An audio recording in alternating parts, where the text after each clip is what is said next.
I thought our relationship was perfect. I loved him. He loved me. Everything seemed so right. Until a pair of floral tights made him refuse to speak to me for the entire day. Have you ever loved someone and felt like they just don't understand you, or worse, try to control every little thing about you? This is my story. I remember the first time I saw him, as if it were yesterday, though it's been 7 months since that day. He was standing by the coffee shop window, sunlight catching the strands of his hair, giving him this almost ethereal glow that made him look like he stepped right out of a magazine. And there I was, fumbling with my books, trying not to stare too obviously, feeling my heartbeat accelerate with each passing second. It was one of those moments that you tell yourself you'll remember forever, even though life often changes everything in the blink of an eye. From the way he smiled at me, a quiet, almost shy smile, to the way he tucked a strand of hair behind his ear, I was hooked. I didn't know it then, but that fleeting encounter would become the beginning of the most intense, confusing, and beautiful 7 months of my life. We met in high school, the kind of place where everyone knew each other, where gossip traveled faster than the speed of light, and where first loves felt monumental. At 18, everything feels monumental: the first kiss, the first real argument, the first time someone really sees you for who you are. And he saw me, or at least, he made me feel seen. Our first few weeks were magical. We spent hours talking about everything and nothing: music, movies, dreams of the future, favorite books, silly anecdotes from childhood. Every conversation was a window into his mind, and I was eager to peek inside. We laughed at the smallest things, shared secrets that no one else knew, and found comfort in each other's company. Those late-night texts, the way he would notice when I was feeling down and send a song he knew I'd like, it all made me feel cherished. But as perfect as everything seemed, there were subtle moments, tiny sparks of unease, that I tried to ignore. It wasn't that he was cruel or unkind. In fact, he was sweet, attentive, and protective. But there was something, controlling perhaps, though I didn't recognize it at first. Little things, a comment here about how I dressed, a suggestion there about how I spent my time. I brushed it off, thinking, he cares about me. That's why he notices these things. The first time I wore fishnet tights, I saw it. His expression shifted subtly, a flicker of discomfort or maybe disapproval. I laughed it off, assuming it was just a fleeting thought. But then he wouldn't speak to me for hours. Not an angry word, just silence. And that silence spoke louder than anything else. I remember staring at him across the lunch table, heart sinking, trying to guess what I had done wrong. I wanted to say something. Why are you ignoring me? It's just clothing. But the words didn't come out. Instead, I sat there, feeling small, my excitement over my outfit deflating like a punctured balloon. That day, I began to notice a pattern. His protectiveness wasn't just sweet, it came with conditions, invisible boundaries I hadn't agreed to. And yet, the love, the connection, the intensity of our bond, it made me stay. In the beginning, those moments were rare. We still laughed, shared, and cherished each other. I told myself I was imagining things, that he was just being cautious, protective because he cared. And honestly, I was happy, truly happy. Every hug, every smile, every whispered "I love you" felt like validation that we were meant to be. But beneath it all, that tiny seed of doubt had been planted. And I didn't know it then, but the seed was growing. The first real conflict came quietly, almost unnoticed. It wasn't a fight with yelling or slammed doors, it was the silence that screamed. I had chosen to wear fishnet tights one chilly autumn morning. They weren't revealing. They were simply part of an outfit I loved. I paired them with a cute skirt, a cozy sweater, and boots, feeling confident as I left my house. When I met him at school though, everything shifted. His eyes dropped to my legs, lingered for just a second too long, and then, nothing. Silence. The walk to class felt heavier, every step echoing my own anxiety. Normally, he would have reached for my hand, smiled at me, whispered something that would make me laugh. But that day, he said nothing. Not a word. I tried to shrug it off. Maybe he was just distracted. But when he kept looking at me with that tight-lipped expression, I realized it wasn't distraction. It was disapproval. I wanted to ask, "What's wrong?" But the words caught in my throat. Instead, I felt a gnawing unease, a sense that I had unknowingly crossed a boundary. Later, when I finally asked him, his answer was vague but pointed. "You dress for them, not for me. Don't you notice everyone's staring?" My heart sank. I had never considered that people might be staring. But even if they were, why did it matter? I wasn't dressing for anyone else, I was expressing myself. That night, lying in bed, I replayed every interaction, every glance, every silence. The excitement of wearing something I loved was replaced with a hollow feeling. I started questioning myself. Am I wrong for wanting to look cute? Am I selfish for enjoying my style? Even though I was hurt, I still loved him. I told myself that his protectiveness came from care, from love, and that maybe I was overreacting. But deep down, the first cracks in our seemingly perfect relationship were forming. Despite these little conflicts, there were still moments of absolute magic. Friday nights were our sacred time. We'd go to the small town cinema, sitting in the back row, sharing popcorn, stealing glances, and laughing at the stupidest movie jokes. In those moments, everything else faded. The world outside, the silent judgments, the doubts, all of it disappeared. He would sometimes gently brush my hair behind my ear, or pull me close when a sad scene played out on the screen. Those touches reminded me why I fell for him in the first place. It was intimacy that words couldn't fully capture. But even within those magical moments, I noticed subtle hesitations. A slightly furrowed brow when I laughed at someone's joke. A small sigh when I mentioned wanting a new outfit. I began to realize that love wasn't just about the good moments. It was also about these tiny frictions, the invisible tests and boundaries I hadn't agreed to. And though I tried to dismiss it, the feeling that I was constantly being watched, evaluated, and judged began to weigh on me. By December, the cold had set in, and I found myself craving something warm, cute, and stylish. Tights, something that would let me layer and still feel like me. I browsed the stores online, my heart fluttering at the thought of adding a new piece to my wardrobe. He had always encouraged me to stay fashionable during the winter, praising my taste in scarves and coats. I assumed tights would be no different. When the package arrived, I tore it open like a child on Christmas morning. The tights were black with delicate floral patterns, soft yet sturdy, and just the right balance of cute and warm. I couldn't wait to wear them. That morning, I paired them with a high-waisted skirt, an oversized sweater, and my favorite boots. I felt like the confident, stylish person I knew I was. But when he saw them, his face changed. At first, I thought maybe it was surprise, but the expression quickly shifted to something heavier: disapproval, irritation, even anger. "Those aren't nice," he said finally, his tone clipped. I blinked, unsure what he meant. "They're just tights," I whispered, trying to keep my voice steady. "I thought you'd like them. They're fishnet tights in disguise," he said, and for a moment, I stared at him, confused. "It's like a celebrated version of fishnets. You know, drawing attention in the wrong way." I felt my stomach twist. Just yesterday, he had encouraged me to get winter tights. Just yesterday, he said he liked the way I dressed. And now this? My excitement, my confidence, everything I had felt just moments before, crumbled. The day continued with cold, awkward silence. He wouldn't look at me. He barely responded when I spoke. Each time I tried to meet his eyes, he looked away. I felt my chest tighten, my happiness drained, replaced with shame and frustration. Why did something so small cause such a divide? Why was something that should be fun, lighthearted, causing this storm? As I walked home later, I clutched my bag, my mind spinning with questions. Am I wrong? Am I selfish? Or is he too controlling?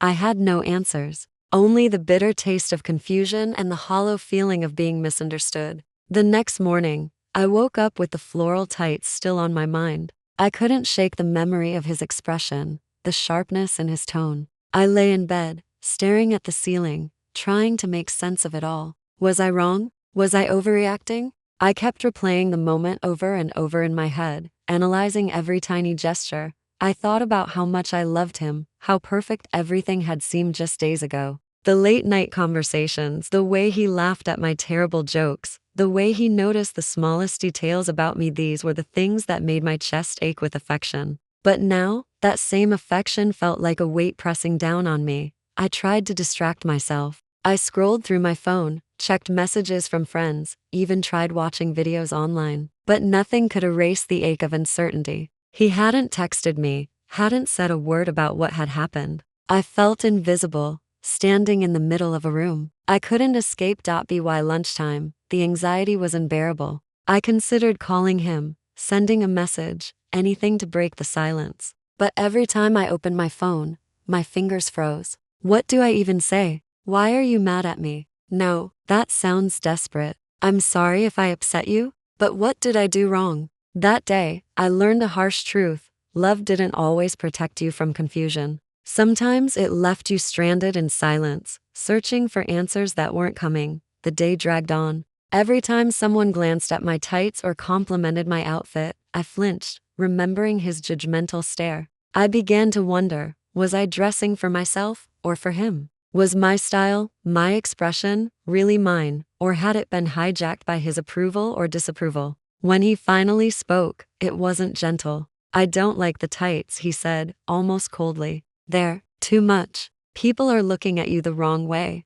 I swallowed hard. My voice shook slightly as I replied, they're just tights. I thought you encouraged me to get winter ones. He didn't answer for a long moment, just stared at me, and I could feel his judgment pressing down like a heavy weight. It's different, he muttered. These are fishnet disguised as something else. It's attention-seeking. I felt the heat rise in my cheeks. My excitement, my confidence, my joy, all of it was deflating. How could something so small, something so innocent, trigger such a reaction? I wanted to scream, to defend myself, but I swallowed my words. The silence that followed was worse than the argument itself. That night, I lay in bed, staring at the ceiling again, trying to make sense of my feelings. Part of me understood where he was coming from, his protectiveness, his fear of judgment, but another part of me seethed with frustration. Why should my self-expression be limited by his discomfort? I thought about the patterns forming over the past months. The early moments of silent disapproval, the subtle critiques, the invisible lines I was never told I couldn't cross.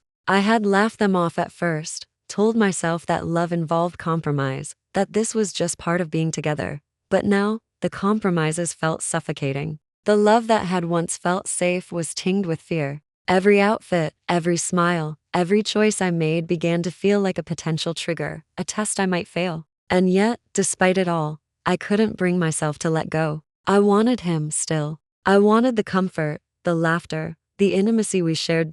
So I lay there, trapped in my thoughts, wondering if love was supposed to feel this confusing. The days that followed were tense. I avoided the tights for a while, trying to make peace with him, hoping to restore the warmth that had always existed between us. But every time I saw them in my drawer, I felt a pang of longing, not just for the tights, but for the version of myself that had been free to wear what she wanted without fear. I knew something had to change. Either I would suppress my style, my personality, my choices to maintain his approval, or I would find the courage to confront the situation. I thought about ways to talk to him, to explain how his reactions made me feel, to set boundaries without starting a fight. It was terrifying. Love had always been a comfort, a safe place. Now, it felt like navigating a minefield. One wrong word, one wrong gesture, and it could all explode. And yet, as I stared at the tights that night, I made a quiet vow to myself. I wouldn't let fear dictate my choices.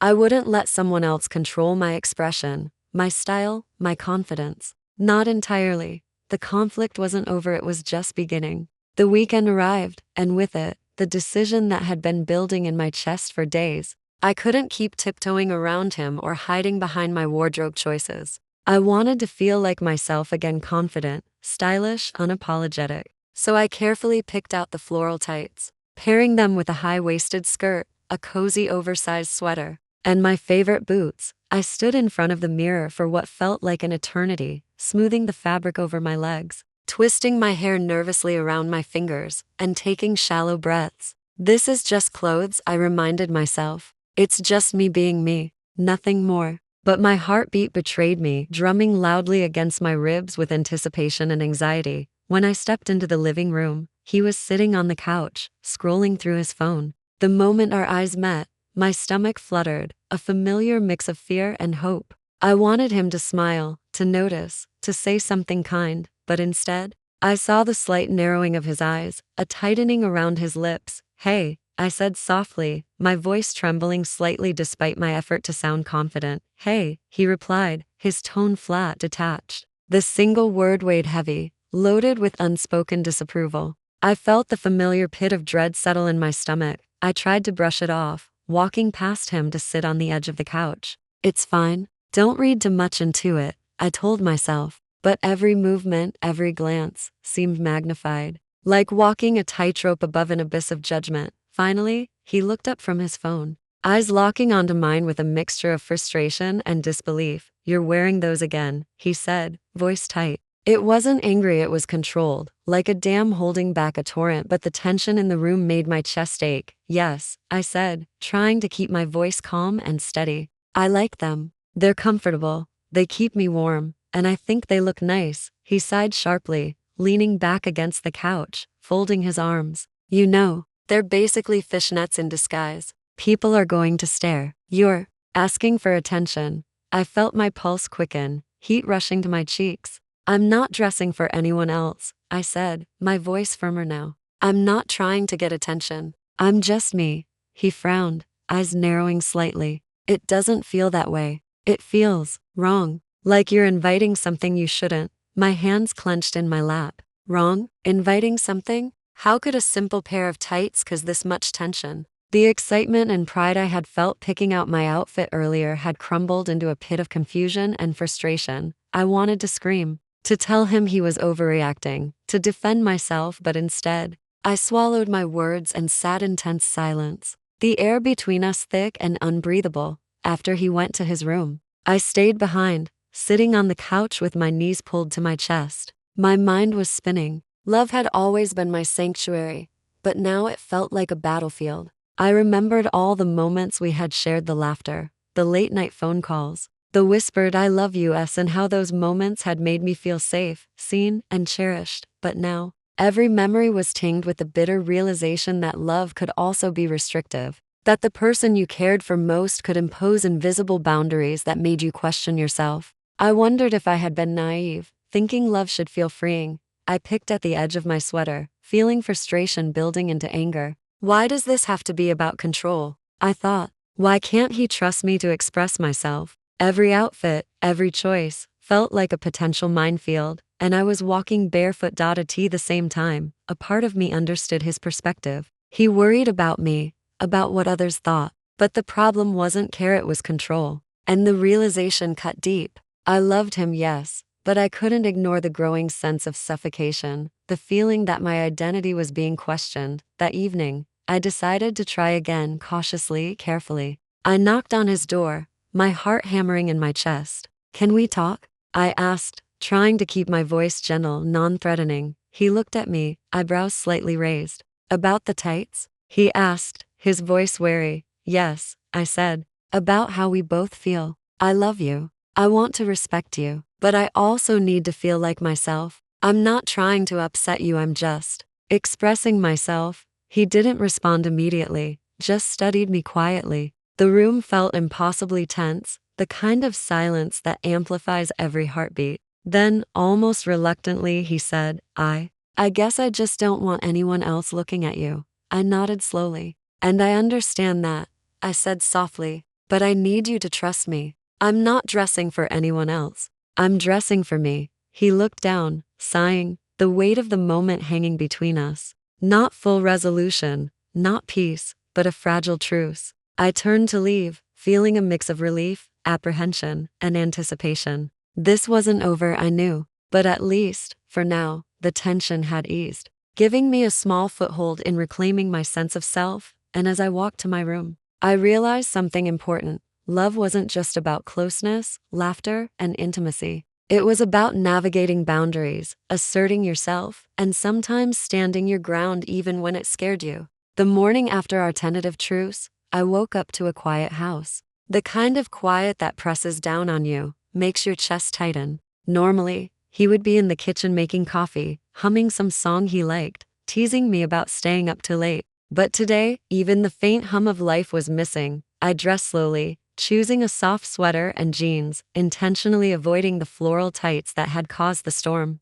I wanted to feel normal, to tiptoe through the tension, to keep the fragile peace intact. But as I glanced at my reflection in the mirror, I felt a pang of sadness. Why does expressing myself feel like a crime? Why does love feel like walking on eggshells? At breakfast, the silence was almost unbearable. The clinking of utensils echoed through the room. He barely looked at me. I tried small talk about the weather, about school, but each word felt heavy, each response clipped and cautious. My chest tightened with anxiety. I realized I was constantly calculating my every move, every word, every glance. As if one wrong step could reignite the conflict, I finished my breakfast in a daze, feeling trapped in a relationship that had once felt safe, but now seemed unpredictable. Love shouldn't feel like this, I thought, staring down at my hands, twisting the fork in my fingers. By afternoon, I needed to escape, to breathe, to hear a voice that wasn't tinged with judgment. I met my best friend at our usual cafe,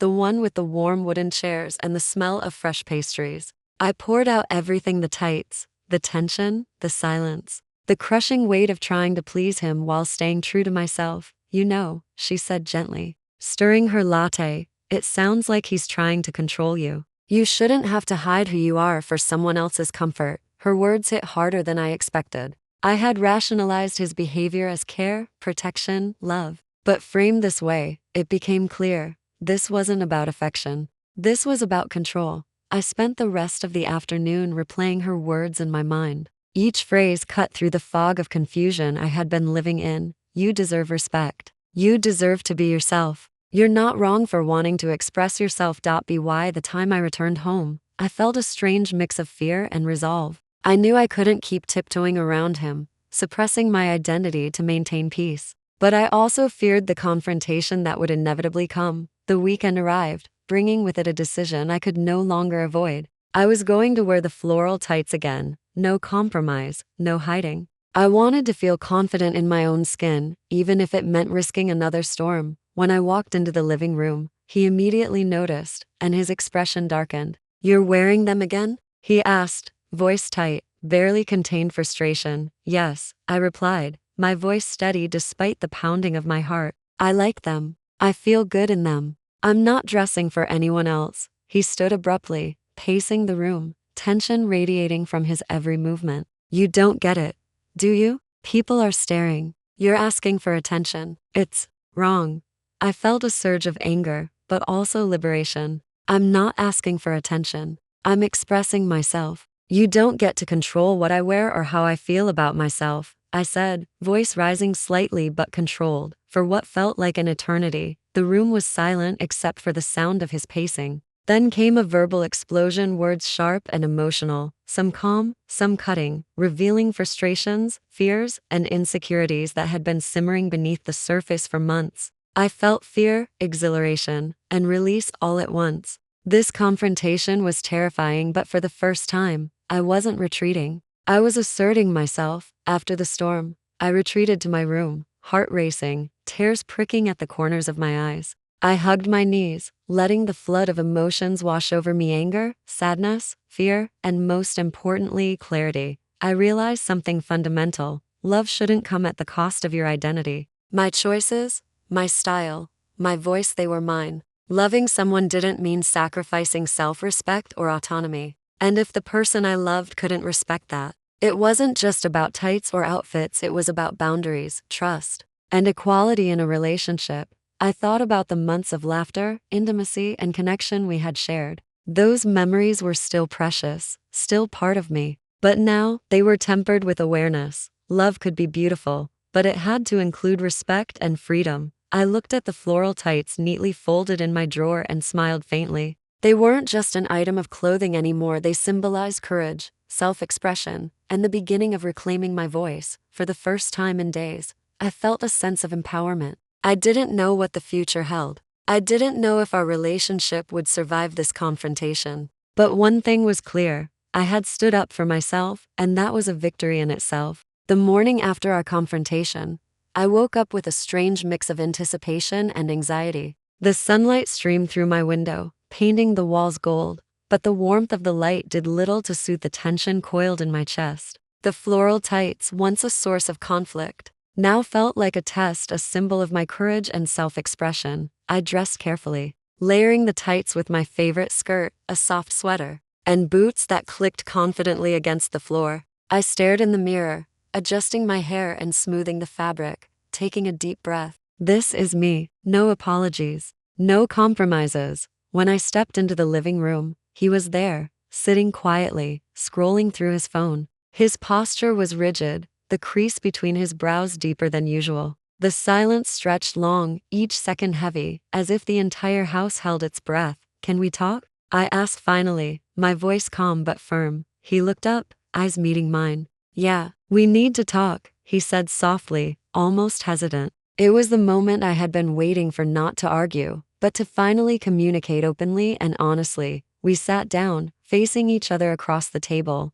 the air thick with the residue of past tensions. I started slowly, explaining how his reactions over the floral tights had made me feel controlled, judged, sometimes invisible. I told him about the joy I felt picking out clothes, expressing myself, and how hurtful it was to have that met with disapproval. He listened silently, sometimes looking down, sometimes meeting my eyes, his jaw tight. I didn't realize it made you feel that way, he said finally. I thought I was protecting you, keeping you safe from what others might think. I understand that, I said, my voice soft but steady. But love isn't protection that feels like control. It's about trust, respect, accepting each other's choices even when we don't fully understand them. He nodded slowly, and I could see the conflict in his eyes, the fear, the care, and the discomfort of realizing he may have been wrong. For the first time, we weren't reacting, we weren't arguing, we were listening, really listening.